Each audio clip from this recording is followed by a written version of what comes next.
ایک بہن نے پوچھا کہ کیا کوئی بیوی اپنے شوہر کی میت کو بوسہ دے سکتی ہے، جیسے پیشانی وغیرہ پہ بوسہ دے لینا یا چھو لینا، یہ بلا حائل چھو سکتی ہے کہ نہیں؟ دیکھیں اچھی طرح یاد رکھیں کہ جب انتقال ہوتا ہے تو شوہر کے حق میں تو فوراً نکاح ختم ہو جاتا ہے، یعنی جیسے بیوی فوت ہو تو شوہر کے حق میں نکاح ختم ہے۔ اسی وجہ سے اگر اس کی پہلے 4 بیویاں تھیں، ایک فوت ہوئی تو یہ اسی وقت ہی چوتھا نکاح کر سکتا ہے۔ اگر یہ نکاح فوری طور پہ ختم نہ ہوتا تو پھر تو یہ 5ویں بن جاتی، اور 5 عورتوں کو بیک وقت نکاح میں رکھنا منع ہوتا، تو دنیاوی حکم کے لحاظ سے اس کا نکاح ٹوٹ جاتا ہے فوراً۔ لہذا شوہر اپنی بیوی کو چھو نہیں سکتا اور کوئی معاملات نہیں کر سکتا، نہ غسل دے سکتا ہے۔ ہاں اگر حائل ہے، کوئی کپڑا وغیرہ جیسے کفن ہے، اس میں یہ کر سکتا ہے کہ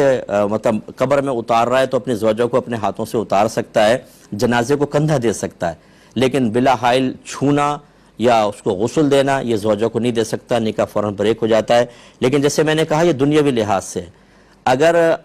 جیسے اس نے دونوں مریں گے اور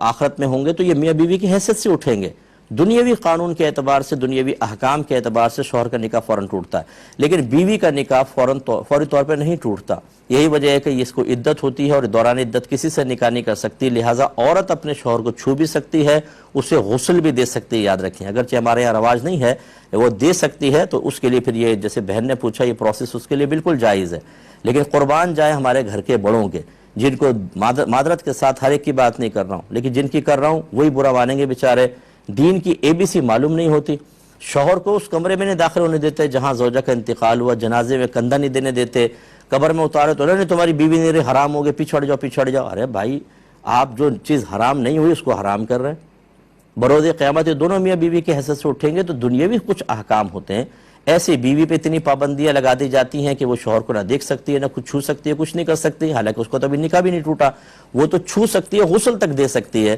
ان چیزوں کو ذرا سمجھیے خدارا، اور میں بڑوں سے گزارش کرتا ہوں کہ جب آپ اس طرح کے کوئی شرعی حکم بیان کریں آپ اپنے طور پہ نہ کریں۔ آپ کے خاندان میں کیا ہوتا رہا، آپ کے خاندان میں سارے کوئی مفتی عالم نہیں تھے، وہ بیچارے وہ بھی عام لوگ تھے، انہوں نے کوئی رسم و رواج ڈال گئے اور اپنے لیے بہت بڑا گناہ جاریہ کر گئے۔ آپ تو روکیں اس گناہ جاریہ کو، ورنہ آپ بھی اس میں شامل ہو جائیں گے، آگے گناہ جاریہ ہوگا۔ ایسے کوئی بھی موقع آئے کسی اچھے مسلم مفتی صاحب سے رجوع کریں، ان سے پوچھیں کہ ہمیں کیا کرنا چاہیے کیا نہیں، آپ کو جواب ملے اس پر عمل کریں۔ ایک